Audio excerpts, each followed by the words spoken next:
Retirement. When you think of that word, what's the first thing that pops into your mind? Playing bingo, playing golf, spending time with your loved ones, or not having to do that dreaded work commute ever again? What if I told you that you could retire a lot younger than before any of all that? In fact, probably not too long from today, and before your parents do. Don't believe me? Keep watching to find out how. See, most of us are conditioned to believe that we need to work for the next 40 or 50 years to save enough money and put into savings, pensions, and investments to help live out our final days. That's a very old-fashioned way of thinking. The world today has opened up a myriad of opportunities to earn more, invest more, and ultimately to help us enjoy life more. So follow these next steps, and I can assure you, you're going to probably retire earlier than your parents. Step number 1, setting your number for retirement. Now, the first thing you have to do is establish the number, the amount of money that it's going to take to help you reach your financial goals and ultimately to have to stop working. You wouldn't set off on any journey without a map, and doing this exercise is your map to that destination. So work out what your expenses are by going back over your last 12 months bank statements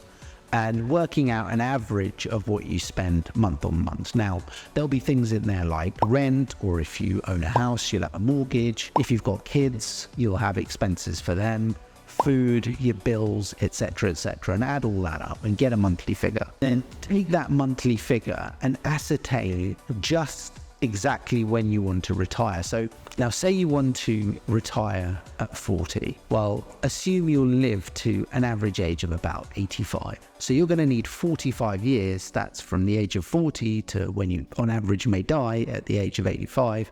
You're going to need 45 years worth of cash and investments to be able to sustain you without working. Now, the way you work it out is you've just gone through your monthly expenses exercise. You take that number, you multiply it by 12, so the monthly average expenses you think you need, multiply it by 12, you're going to end up with an annual figure. Now take that annual figure and multiply it again by 45. And that will give you an approximate sum of money that you think you'll need to live. Now, it's not exact because don't forget, during this period, we're going to be making investments and we're going to earn compound interest. Wait for tip number 2, where you'll actually need less money to start with, but we'll come on to that. And that should be your figure that you'll need on a crude basis to retire if you wanted to retire at 40. Now, step number 2, appreciate the power of compound interest. Now, if you don't know what compound interest is, it's often known as the 8th wonder of the world, as said by Albert Einstein himself. Now, compound interest, the principle is as follows.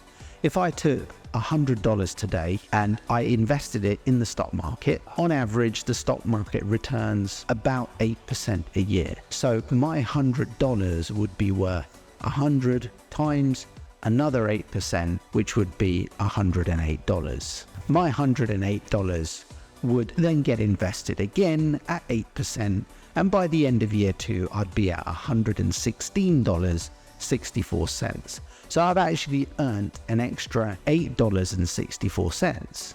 Now, what compounding has actually done is, rather than just earn another $8, I earned interest on my interest. So that's why I've earned $116.64. That extra 64 cents is my interest on interest. And every year, that interest on interest number will grow, which is why from tip number 1, whilst I said that if you wanted to retire at 40 and live till you say 85, that 45 years, you probably need a bit less than what I originally had calculated, because don't forget, you're going to be making investments that earn interest on interest through that period. Now, tip number 3, diversify your investments. Now, those investments you're making to generate compound returns that are going to allow you to retire early, you want to make those investments as diversified as possible. And I mean, put some of your money in cash, bonds, the stock market, maybe real estate, precious metals, etc. And I would suggest you meet a good financial advisor, maybe get some recommendations from friends and family for how best to diversify your current investments and your investments in the future. Now, what's good about diversifying investments is no matter the economy, whether it's good or whether it's not so good, you will always have investments that generally do well in some environments and not others. Your portfolio, your investment portfolio is effectively balanced and should return a reasonable rate over a period of time. Number 4, pay off debts. Now, I mean those debts that maybe aren't secured on a property, a rental income property that is generating cash flow through tenants paying you a rental income and obviously paying down your debt. So ignore that one for a minute. I'm actually talking about credit card, consumer, car loan debt, the sorts of debts where you're not actually being paid to hold that debt. It's money coming out of your pocket. And the reason why is ultimately that debt is costing you interest, and that interest is taking more money out of your pocket and ultimately more money away from your retirement nest egg. So you really want to focus on paying off those debts, credit cards, car loans, store credit, etc. as quickly as possible. Tip number 5, securing retirement accounts. Now, it's really important if you want to retire early to start making provisions for your retirement accounts as early in your life as possible. Now, when I started working officially at the age of 21, I was only earning about £22,000 a year. It wasn't a huge amount of money, but what I was encouraged to do is to take a small proportion of that. I think it's about 10%, so it would have been £2,200 every year. And when I got my paycheck, before I got my pay, my employer would take £2,200 out every year and put it into my retirement account.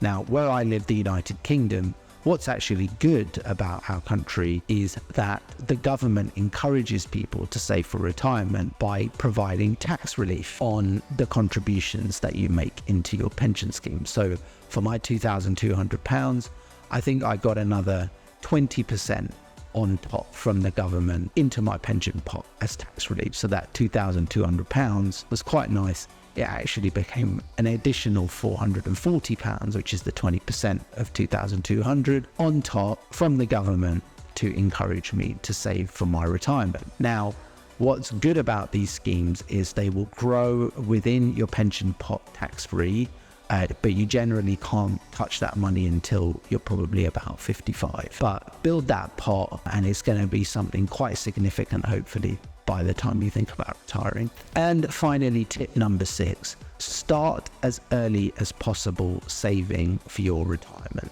Now, if you're new to the workforce, or you've just started a job, or you're starting a business, I really encourage you to start saving early for your retirement, because the earlier you do, remember tip number 2, compound interest will work in your favor, and that money will grow, and it will grow over time. So by the time you do think about retiring, you should have a sizable nest egg and being able to do that.